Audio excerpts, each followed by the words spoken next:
Hello friends, welcome to Kaushal academy of commerce. Friends, आज हम करेंगे प्राइस डिस्क्रिमिनेशन अंडर मोनोपोली और जो प्राइस लीडरशिप मॉडल्स हैं ओलिगोपोली के, वो करेंगे हम।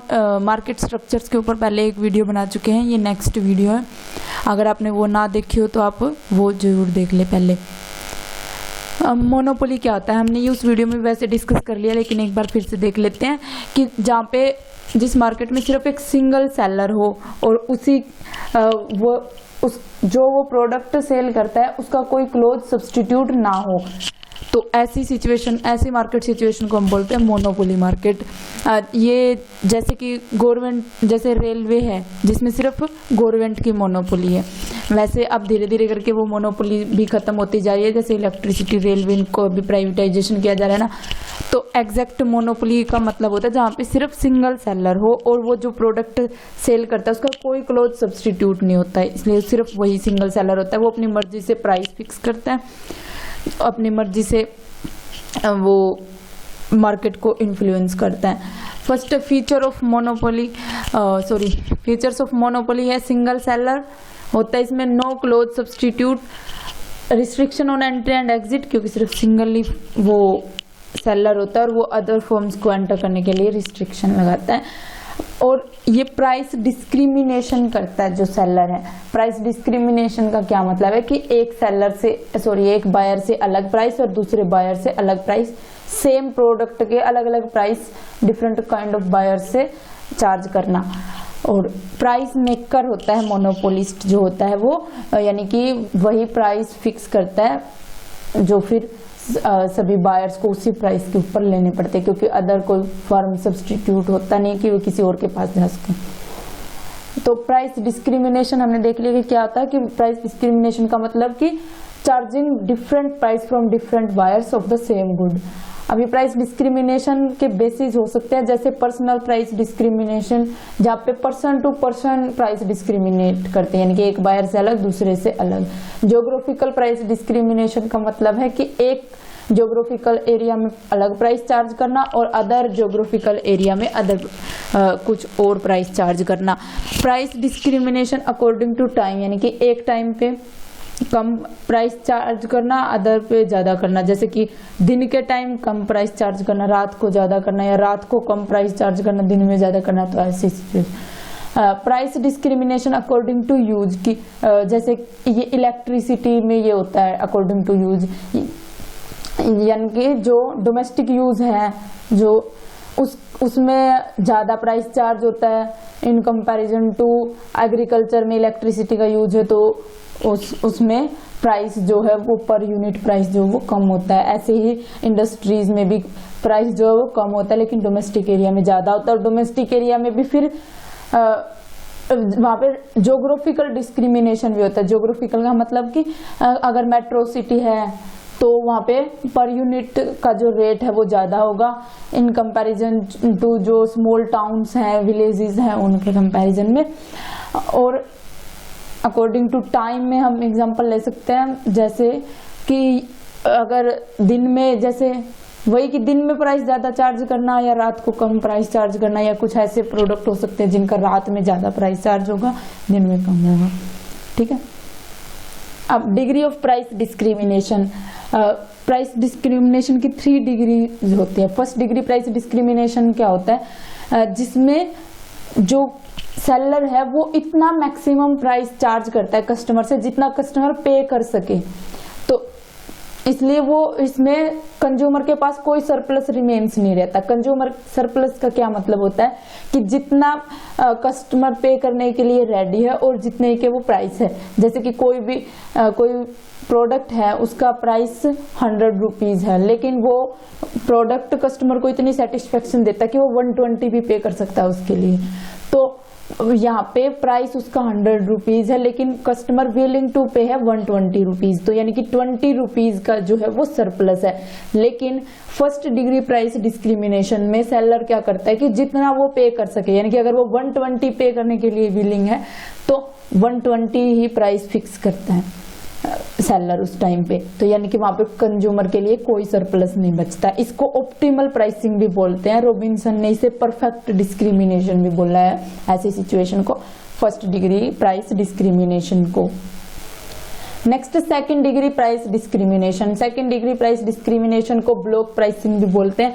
इसमें कंज्यूमर सरप्लस बचता है, यानी कि सेलर इतना प्राइस चार्ज नहीं करता जितना वो विलिंग हो, और इसमें जो वो सेलर है वो अपने लॉयल कस्टमर से कम प्राइस चार्ज करता है और जो अदर कस्टमर्स हैं उनसे ज्यादा प्राइस चार्ज करते हैं। इनकी कस्टमर टू कस्टमर डिफर करता है फिर वो प्राइस कि लॉयल से ज्यादा और जो लॉयल जो कस्टमर है उसके उनसे कम प्राइस चार्ज करना, और जो न्यू कस्टमर्स हैं या अदर कस्टमर्स जो भी बचेंगे उनसे ज्यादा प्राइस चार्ज करना। Next third degree price discrimination. Third degree price discrimination ये रियल लाइफ सिचुएशन में जो प्राइस डिस्क्रिमिनेशन मिलता है वो ये है थर्ड डिग्री प्राइस डिस्क्रिमिनेशन। इसमें सेलर क्या करता है कि पूरी मार्केट को किसी भी बेस पे सेगमेंट्स में डिवाइड कर देता है, जैसे डेमोग्राफी, ज्योग्राफी, हमने देखा था टाइम के बेसिस पे या यूज के बेसिस पे, किसी भी बेस पे अलग अलग सेगमेंट्स में डिवाइड कर दिया। जैसे इलेक्ट्रिसिटी का एग्जांपल लें हम, इलेक्ट्रिसिटी में वो अलग अलग सेगमेंट्स में डिवाइड कर दिया, जैसे डोमेस्टिक यूज के लिए, एग्रीकल्चर के यूज के लिए या इंडस्ट्रियल यूज के लिए। तो 3 सेगमेंट्स बना दिए, फिर तीनों सेगमेंट से अलग अलग प्राइस चार्ज करना। तो ऐसी जो प्राइस डिस्क्रिमिनेशन है वो थर्ड डिग्री प्राइस डिस्क्रिमिनेशन होता है, जो रियल लाइफ सिचुएशन में मिलता है प्राइस डिस्क्रिमिनेशन। ठीक है। नेक्स्ट है ओलिगोपोली। ओलिगोपोली कैसी मार्केट सिचुएशन है जिसमें फ्यू सेलर्स होते हैं और ये फ्यू सेलर्स लार्ज फर्म्स होती हैं। ये होमोजीनियस या डिफरेंशिएटेड कैसे भी प्रोडक्ट हो सकता है इनका। अब जैसे कि इंडिया में जैसे ऑटोमोबाइल सेक्टर, वैसे अब ये ओलिगोपोली नहीं रहा है ऑटोमोबाइल सेक्टर, अब बहुत सारे प्लेयर्स आ गए इसमें जहाँ पे सिर्फ फ्यू प्लेयर्स हों। जैसे हम अब फिलहाल इसमें एग्जांपल ले सकते हैं टेलीकॉम का। अभी वो ड्यूओपोली में कन्वर्ट हुआ नहीं है, लेकिन हो सकता है ड्यूओपोली में वो कन्वर्ट, लेकिन ओलिगोपोली ही है अब वो, जहाँ पे सिर्फ 3 या 4 प्लेयर्स हैं, मुश्किल से ओलिगोपोली मार्केट है वो। सीमेंट होगी जैसे, वो भी ओलिगोपोली मार्केट का एग्जांपल, सीमेंट इंडस्ट्री, स्टील वगैरह ये। It is also known as competition among the few, यानी कि कुछ फर्म्स के बीच में ही कंपटीशन होता है। इसकी फीचर क्या है? फ्यू फर्म्स होती हैं, इंटरडिपेंडेंट होती है वे फर्म एक दूसरे के ऊपर, यानी कि एक फर्म अगर कोई प्राइस या आउटपुट का लेवल डिसाइड करती है तो वो दूसरी फर्म के प्राइस और आउटपुट के लेवल को इन्फ्लुएंस करते हैं। जैसे हम देखते हैं कि अगर जियो ने रेट इंक्रीज किया या डिक्रीज किया तो उसके साथ साथ ही एयरटेल को, आइडिया को, इनको भी करना पड़ता है, उसी के इक्वल सा उनका प्राइस मिलता है दोनों का। नॉन प्राइस कंपटीशन होता है इसलिए इसमें, क्योंकि वो प्राइस में कंपटीशन नहीं करते, वो क्वालिटी, ब्रांड, इनमें कंपटीशन करते हैं ज्यादा, इसलिए नॉन प्राइस कंपटीशन होता है। Barriers to entry of new firms. New firms की एंट्री पे बैरियर होता है क्योंकि वो फर्म जो है वो लार्ज फर्म्स हैं जो एग्जिस्टिंग फर्म्स हैं और वो है भी 3-4 फर्म्स ही, तो इसलिए वो उन्होंने सारा मार्केट शेयर कैप्चर किया हुआ है और वहाँ पे उनकी डोमिनेंट पोजीशन होती है अपने अपने मार्केट शेयर में, तो इसलिए वो अदर फर्म को इजीली एंटर नहीं करने देती मार्केट में। नेक्स्ट है रोल ऑफ सेलिंग कॉस्ट। इसमें सेलिंग कॉस्ट का रोल होता है क्योंकि वो प्रोडक्ट जो है उनका थोड़ा बहुत डिफरेंशिएटेड भी हो सकता है और होमोजीनियस भी हो सकता है। ये नहीं है कंपलसरी कि वो होमोजीनियस ही होगा परफेक्ट कंपटीशन की तरह, वो डिफरेंशिएटेड प्रोडक्ट भी हो सकता है। तो उनको उस अपने प्रोडक्ट में दूसरे प्रोडक्ट के कंपैरिजन डिफरेंट क्रिएट करने के लिए उनको सेलिंग कॉस्ट बियर करनी पड़ेगी, एडवर्टीजमेंट्स वगैरह करनी पड़ेगी, तो इसलिए यहाँ पे सेलिंग कॉस्ट का भी रोल होता है। Group behaviour. ग्रुप बिहेवियर का क्या मतलब है कि एक जो भी चेंजेस होंगे इंडस्ट्री में, पूरी इंडस्ट्री में ही लगभग वो चेंजेस होते हैं, ये नहीं है कि कोई चेंज हुआ तो सिर्फ एक फर्म में होके ही रह गया, तो इसलिए ग्रुप बिहेवियर है क्योंकि अदर को भी वो इन्फ्लुएंस करते हैं, इंटरडिपेंडेंट है ना वो, इसलिए group behaviour. Nature of the product. अब इसमें nature of the product homogeneous भी हो सकता है और हेट्रोजीनियस भी हो सकते हैं। होमोजीनियस प्रोडक्ट कैसे, जैसे सीमेंट, स्टील, ये होमोजीनियस प्रोडक्ट है, लेकिन जो ये जैसे टेलीकॉम ही है वो हेट्रोजीनियस प्रोडक्ट है।